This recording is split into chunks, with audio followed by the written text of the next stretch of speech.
Thank you for welcoming us to Miami. Thank you. What does this city mean to you? Oh, Miami's my hometown. I moved here when I was 9 years old. It was a radical transition going from Madrid, Spain, to Miami. As you know, you've been to Miami multiple times, so it's very, very different. What does it mean to you musically? Musically, I thought that was the biggest advantage. I'm looking back now in retrospect, just because I had the whole Europe thing going on when I would go there in the summer and listen to songs that probably you wouldn't hear here on the radio. But then moving here to Miami, I would listen to a lot of Latin music, obviously, and a lot of top 40 music, a lot of pop music at the time. 20-some years at the top. Where do you find your inspiration nowadays? Where do I find the strength, mainly?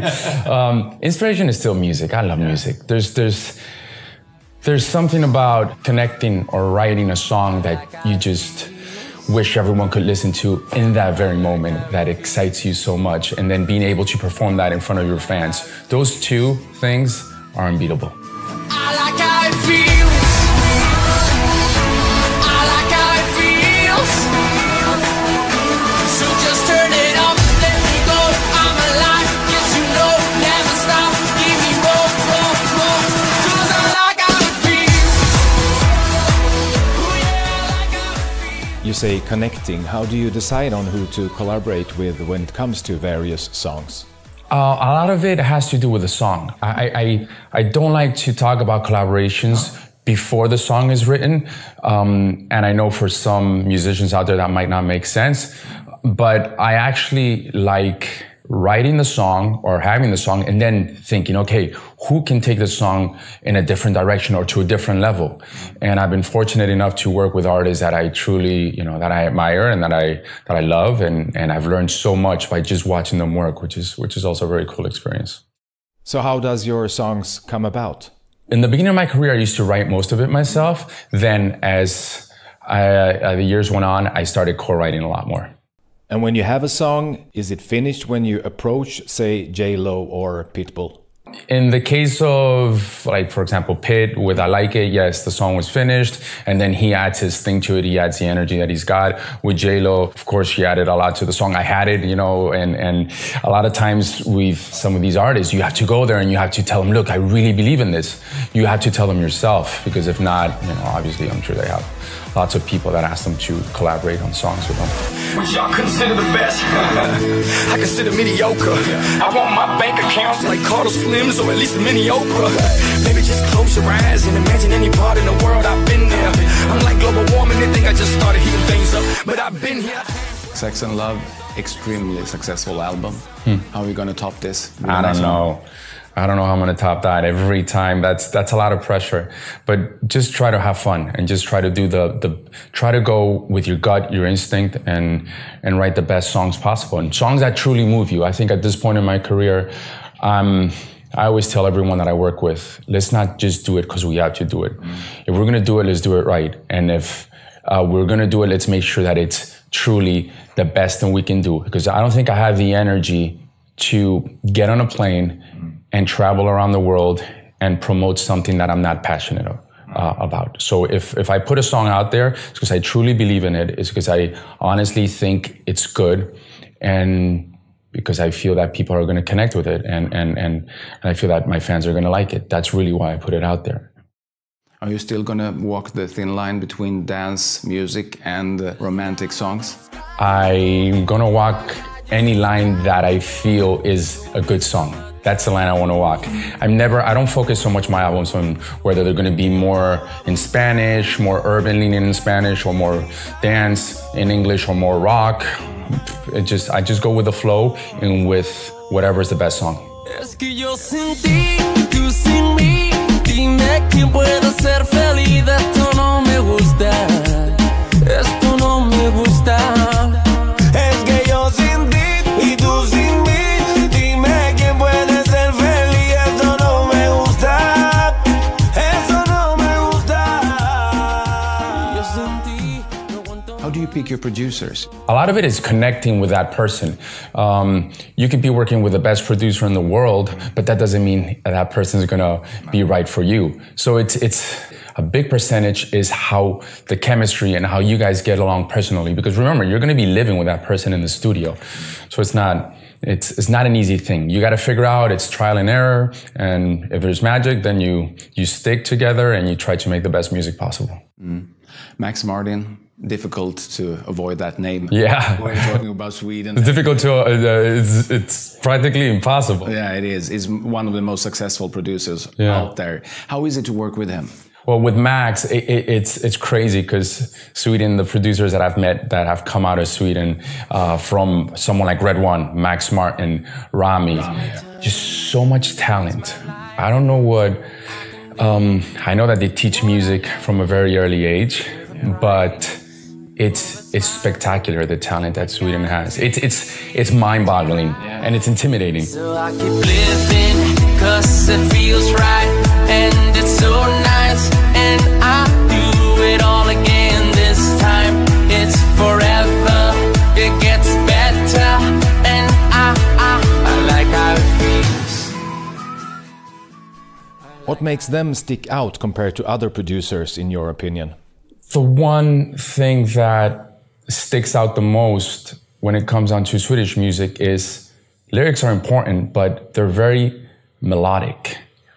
And I don't think, I feel that Sweden is not the type of place, at least this is my perspective from the outside, that doesn't care if it's cool or not cool. They care about the song. They care about good music. I mean, good music, good songs. And that's what they gravitate towards. And that's what I felt with the producers that I've worked with that have come out of Sweden, you know? And that's really what it's about. It's just making sure that it's a good song, whether it's what's hot or what's going on at the time. I think it's more about the melody, the lyrics, and just putting out good songs out there. And maybe our good listeners listen to you with your ideas as well. I think so. I think that has a lot to do with it. But let's not fool ourselves. There's the talent in Sweden it's unbelievable.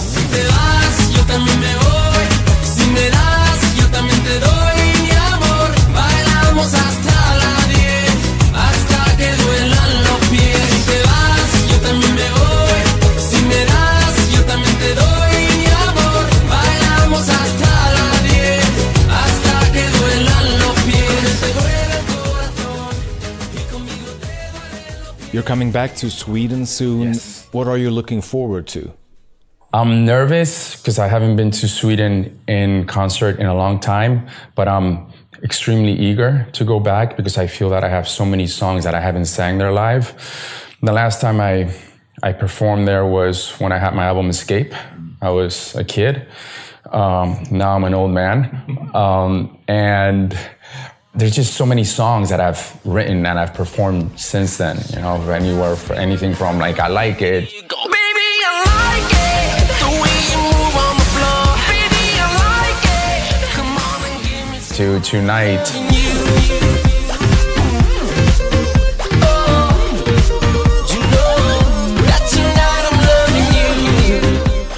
To Bailando. Bailando, bailando, bailando, tu cuerpo y el mío llenando el vacío, subiendo y bajando, subiendo y bajando.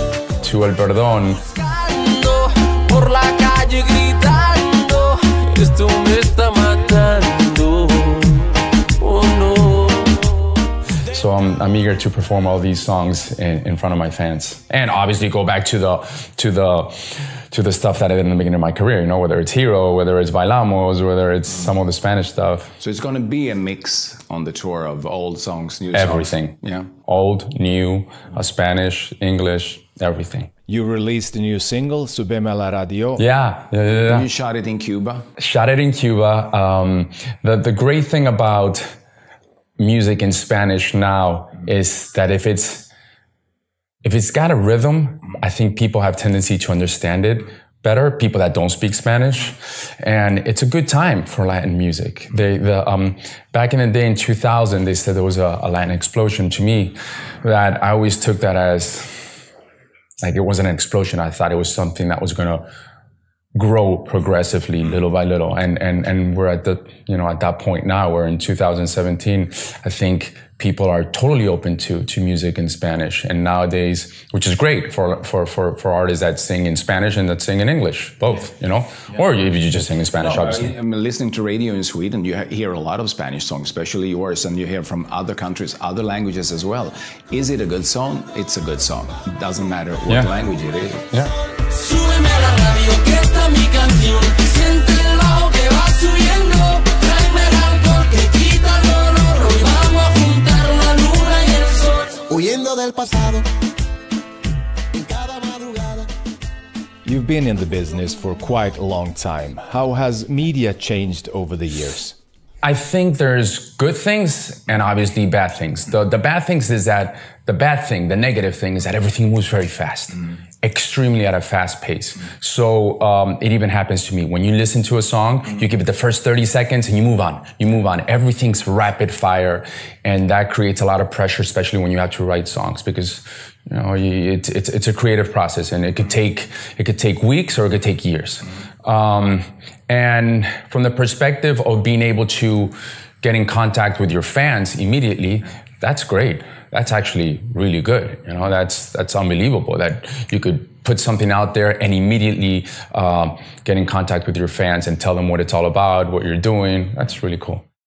How active are you in social media? I'm pretty active. I mean, my favorite form of media would probably be Instagram. Yeah. Facebook, not so much? Facebook and Instagram. Those are my two favorites. How has the media climate changed? Again, with media, everything is so rapid that I feel that a lot of times they're not fact-checking. It's the same as the music business. You know, everything's become so fast that the minute you read something, you got to put it out. Yeah. And you don't have as much time to investigate it. So therefore, sometimes there's errors and there's people are misinformed. Are you extra careful today what to say and when to say and how to say? No, I always say a lot of shit, and I always say, I try to be myself. Yeah. I try to be myself, and there's always going to be mistakes you're going to make, but...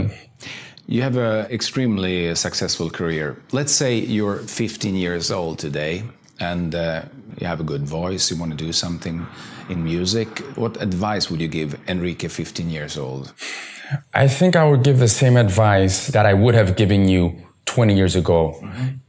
Most important is to make sure you write your songs or know what it's like to write a song, because ultimately that's what you're going to depend on. It's all about the music and the song. Let's not fool ourselves. Obviously, yeah, if with that comes charisma and great stage presence, there's a lot of people out there that can sing. There's a lot of people out there that are great musicians. But maybe there's not as many people out there that can communicate to the fans the way that others do, you know? So that's extremely important, and making sure that if you're doing that, there's some connection to the song. So if you know what it's like to write, you're always gonna, even if the song you end up putting out there is not your song that you've written, you still know what it's like to connect with the song at a personal level. I think I think you can't just depend on not to take away any credit from the record companies, but you should depend on your own writing, and that's really what's gonna help you, I think, longevity in your career. Yo te miro y se me corta la respiración.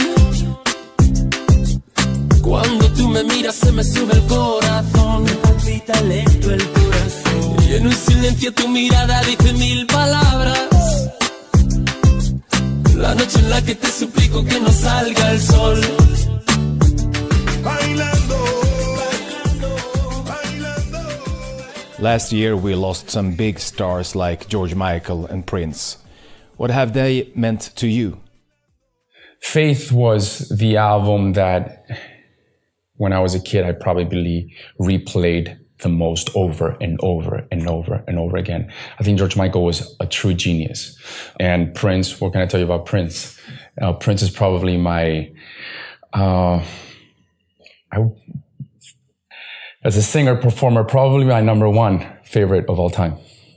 Do you have them in your personal playlist? Yes. Not only do I have them, I've been inspired by a lot of their songs, you know, and their lyrics. I think both of them were geniuses, you know, and Prince was a true genius when it came down to lyrics. And George Michael just, as a singer, as a songwriter, and as a producer, he did everything too. And gone way too soon. When you don't work, what do you listen to for inspiration? I listen to radio a lot, believe it or not. I like to drive, get in the car and just listen to the radio, because there's always, listening to songs on the radio feel always different. There's an energy about it that just you can't duplicate when you're home, or you're just playing as an MP3 or, you know, on some device. I like listening to the radio.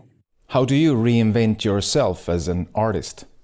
The best way to reinvent yourself is musically, but not overthink it too much. For me, I got to say that I have a little bit of an advantage, because I'm able to sing in English and Spanish, and that helps me kind of go through different styles easier than probably an artist that just sings in Spanish, or an artist that just sings in English, or an artist that just sings in Swedish. I think, I don't know. But that's helped me a lot personally. Thank you very much. Thank you.